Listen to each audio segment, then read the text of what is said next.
dipayun mangga orang sami-sami manjatkeun puja puji sinareng syukur kehadiran Allah Subhanahu wa taala. Rehna urang tiasa kumpul ngariung dina ieu pasamuan dina kaayaan sehat walafiat. Amin ya Allah. Segala selawat sinareng salam mugia tetep kacurahimpakeun ka junjungan urang sadaya habibana wa maulana Muhammad sallallahu alaihi wasallam.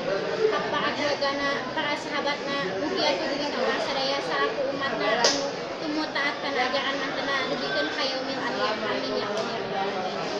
Dina kasempatan ieu kuring bade ngadugikeun salah sahiji diantara anu ngeunaan kebersihan sakola. Bapak, Ibu sareng rerencangan sadaya perkawis kabersihan nanggupikeun hiji hal anu prayogi urang diperhatikeun.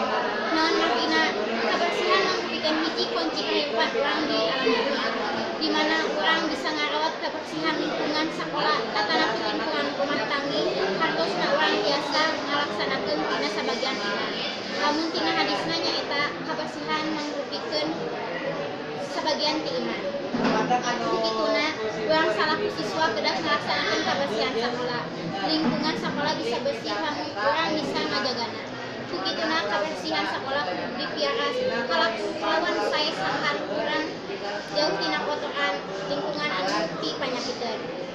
Sakitu anu tiasa ku simkuy-kuykeun ada dihapunten deui saeukeun kalepatan antara kakiraatna bobot sapanon cakang sabakan punten anu suhun tawakuf anu kateda. Wabillahi taufiq wal hidayah. Wassalamualaikum warahmatullahi wabarakatuh.